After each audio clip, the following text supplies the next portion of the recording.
Welcome to this explainer. If you look down at your own hand right now, you might just see skin. But if you were to zoom in way past what the human eye can see, you wouldn't just find microscopic lifeless blobs. You'd actually find a highly organized, dynamic, and bustling living factory. The cell is the absolute fundamental unit of structure and function in all living organisms. And today, we're going to explore exactly how these microscopic factories operate, how they coordinate, and how they reproduce. Okay, let's dive into this. Hundreds of billions. Just think about that number for a second. That is the staggering number of cells actively replaced in the human body every single day. It represents almost 1% of the total number of cells in your entire body. To pull off that kind of continuous manufacturing and replacement without your body just entirely falling apart, these cellular factories have to run with absolute pinpoint precision. Here is our roadmap for the tour today. We'll start with the tiny living factory itself, then we'll compare prokaryotes and eukaryotes, check out the membrane and osmosis, and wrap up with mitosis for growth and meiosis for genetic diversity. Let's get right to it. Act 1, the factory floor. We're looking at structure and types. So a cell is basically like a tiny living factory, right? Every single part has a very specific job to do. If we look at the basic floor plan, most cells have three main components.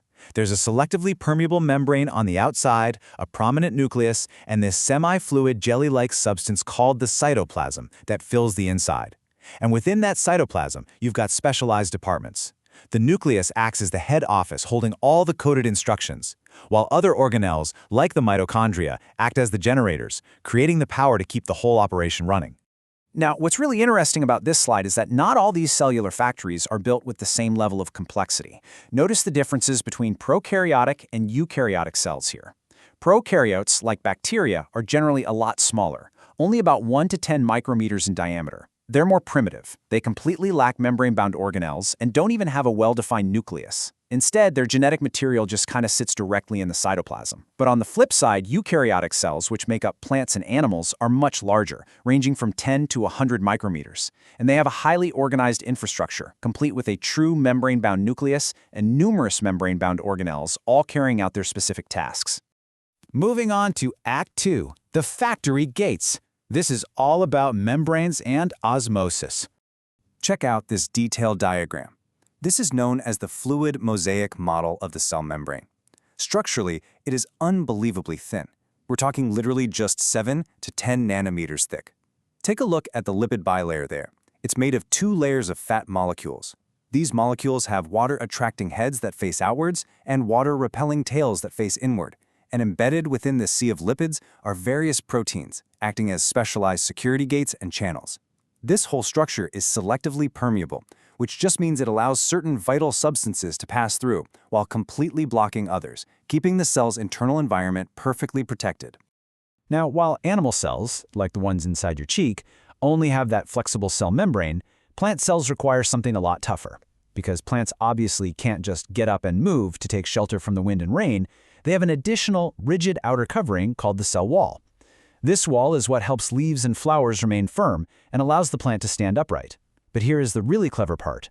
Even though it's rigid, the cell wall is still permeable, allowing water and dissolved minerals from the soil to pass right through it to the cell membrane beneath.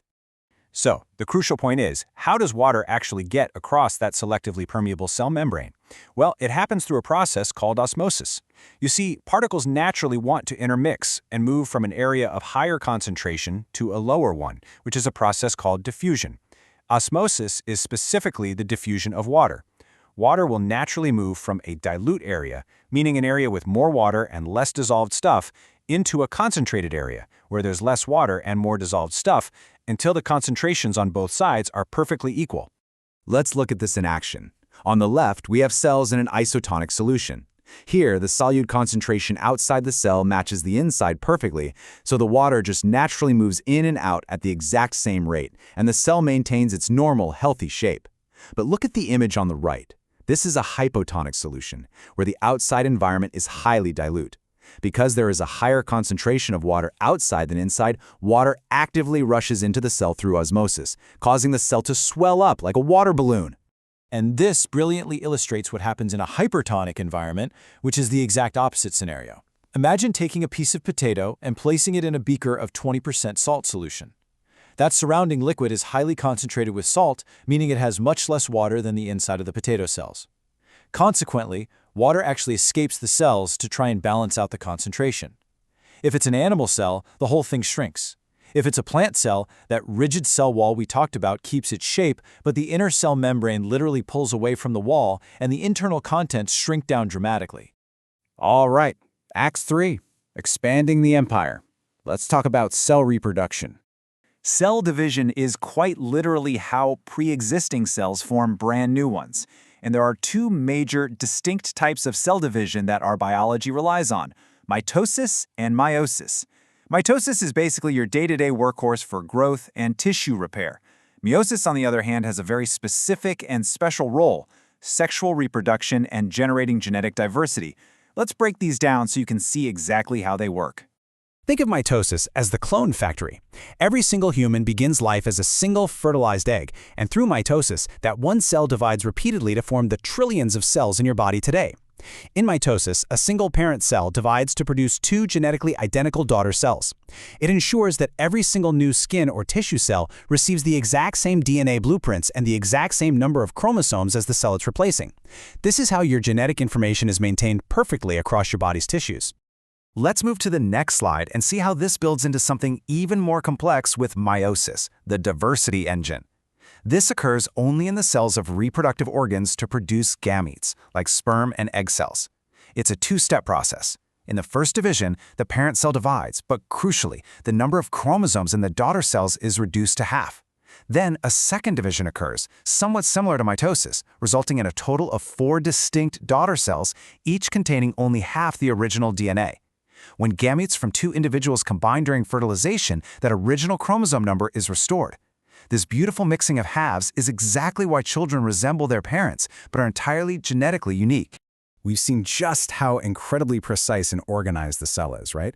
From its specialized organelles to its strictly guarded gates, all the way down to its reproductive cycles. But here's a question to leave you with. What happens when the ultimate living factory loses its quality control? These processes of mitosis and meiosis absolutely must occur in a highly controlled manner.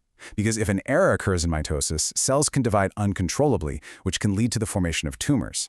And if an error occurs in meiosis, it can result in developmental genetic disorders. It really highlights a profound truth. As robust and industrious as our microscopic factories are, they're also beautifully fragile. The entire balance of life relies completely on the precise execution of these cellular instructions billions of times over, every single day.